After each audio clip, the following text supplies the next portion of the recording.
Depuis 2022, le monde regarde les chars, les missiles, les drones et les lignes de front.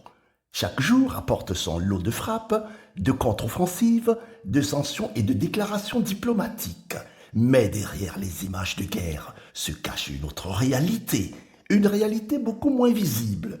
Car lorsqu'un conflit dure plusieurs années, il finit par créer sa propre économie, une économie gigantesque. Une économie faite de contrats, de matières premières, de recherche, d'innovation, d'investissement et de milliards de dollars. Alors une question mérite d'être posée. Pendant que l'Ukraine et la Russie s'affrontent, qui encaisse réellement les milliards? Bonjour, je suis Honoré de Sumo. Bienvenue à Bruit du Monde, ce que je crois. Commençons par les perdants. L'Ukraine est évidemment le premier perdant économique de cette guerre. Des villes entières ont été détruites, des infrastructures énergétiques ont été frappées, des millions de personnes ont été déplacées. Selon la Banque mondiale, le coût de la reconstruction du pays est désormais estimé à près de 588 milliards de dollars. Les dommages directs dépassent déjà 195 milliards. Autrement dit, même si la guerre s'arrêtait demain, l'Ukraine devrait encore relever un défi économique colossal pendant plusieurs décennies. Mais la Russie paye également un prix considérable. En 2025, Moscou a consacré près de 190 milliards de dollars à son effort militaire, une somme gigantesque. Jamais depuis la chute de l'Union soviétique, la Russie n'avait consacré autant de ressources à la guerre. Deux pays s'affrontent, deux pays s'épuisent. Mais pendant ce temps, d'autres acteurs prospèrent. Le premier gagnant est évident, l'industrie mondiale de défense. Partout dans le monde, les budgets militaires explosent, l'Europe se réarme, les États-Unis augmentent leur capacité de production, les commandes de missiles, de chars, de munitions et de systèmes de défense aérienne atteignent des niveaux records. Les 100 plus grands groupes mondiaux de l'armement réalisent désormais plus de 670 milliards de dollars de chiffre d'affaires annuel. La guerre ukrainienne a relancé une industrie qui, dans certains pays, tournait au ralenti depuis la fin de la guerre froide. Mais les armes ne sont pas les seules à rapporter de l'argent.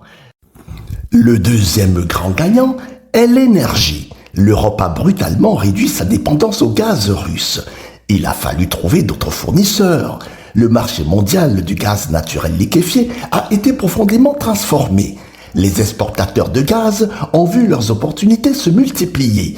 Les compagnies énergétiques ont signé de nouveaux contrats. Les routes commerciales ont changé. Des centaines de milliards d'euros ont été redirigés vers de nouveaux fournisseurs. Et c'est ici qu'apparaît un acteur souvent oublié, l'Algérie. L'Algérie est probablement le pays africain qui a le plus directement bénéficié de la nouvelle situation énergétique européenne. Le gaz algérien est redevenu un enjeu stratégique majeur. Le Nigeria a également bénéficié d'un intérêt renouvelé pour ses ressources gazières. Le Mozambique a vu ses gigantesques projets de gaz naturel gagner en attractivité. La Namibie, avec ses récentes découvertes pétrolières et gazières, attire désormais l'attention des investisseurs internationaux. Loin du champ de bataille, certains pays africains ont vu la valeur stratégique de leurs ressources augmenter. Mais les véritables gagnants ne sont pas toujours ceux qui vendent. Parfois, ce sont ceux qui achètent. Prenons la Chine. Avant 2022, la Russie commerçait largement avec l'Europe. Aujourd'hui, elle dépend davantage de Pékin. Les échanges commerciaux sino-russes dépassent désormais largement les niveaux observés avant la guerre. La Chine bénéficie d'un accès privilégié à des hydrocarbures russes vendus à des conditions avantageuses. Mais surtout, elle observe chaque missile, chaque drone, chaque sanction, chaque innovation, chaque erreur. La guerre ukrainienne est devenue un immense laboratoire stratégique et la Chine n'est pas la seule à observer. Les états-majors du monde entier analysent ce conflit car la guerre ukrainienne est probablement le plus grand laboratoire militaire actuel du XXIe siècle. Jamais les drones n'avaient occupé une place aussi centrale. Jamais l'intelligence artificielle, les satellites, la guerre électronique et la cybersécurité n'avaient été utilisés à une telle échelle. Des milliards sont désormais investis dans ces secteurs. Le marché de l'emploi lui-même est transformé. Les industries de défense recrutent. Les entreprises spécialisées dans les drones recrutent. Les experts en cybersécurité recrutent. Les ingénieurs en intelligence artificielle sont recherchés. Des milliers d'emplois sont créés autour de cette nouvelle économie de guerre. Un autre acteur a su tirer son épingle du jeu. L'Inde. New Delhi a acheté massivement du pétrole russe à prix réduit, puis elle l'a raffiné, consommé, exporté. L'Inde a abordé cette guerre avec une logique simple, défendre ses intérêts nationaux. La Turquie a renforcé sa position dans l'industrie de défense. Les drones turcs ont acquis une notoriété mondiale. L'Iran, oui, l'Iran a vu ces drones devenir un sujet de discussion sur toutes les chaînes d'information. La Corée du Nord, longtemps isolée, a retrouvé une importance stratégique grâce à ses fournitures militaires à la Russie. Même le Somaliland, ce petit État d'Afrique australe non reconnu internationalement, y a tiré son épingle du jeu. Les Émirats arabes unis ou certains pays d'Asie centrale profitent indirectement de nouvelles routes commerciales, de nouveaux flux financiers ou de nouvelles opportunités. Et puis, il y a les gagnants de demain, ceux qui ne touchent pas encore les milliards, mais qui s'y préparent, les entreprises de reconstruction, car derrière les destructions se cache un marché gigantesque, 588 milliards de dollars.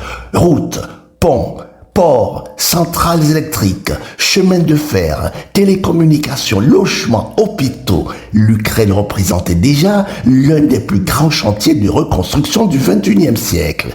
Et l'Afrique dans tout cela. L'Afrique n'est pas un gagnant uniforme, bien au contraire.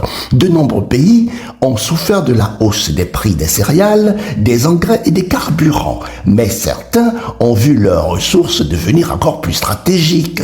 La République démocratique du Congo avec le cobalt, la Zambie avec le cuivre, l'Algérie avec le gaz, le Nigeria avec ses hydrocarbures, le Mozambique avec le gaz naturel. Car les drones, les batteries, les équipements électroniques et les technologies militaires ont besoin de matières premières. Et ces matières premières se trouvent souvent en Afrique.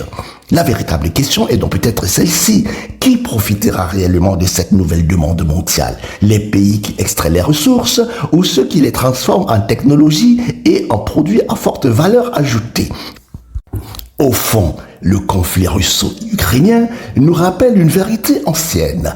Les guerres ne redistribuent pas seulement les territoires, elles redistribuent aussi les marchés, les technologies, les ressources, les investissements, les emplois et les fortunes. Sur le champ de bataille, les soldats se battent pour des positions, mais loin du front, d'autres se battent pour des contrats.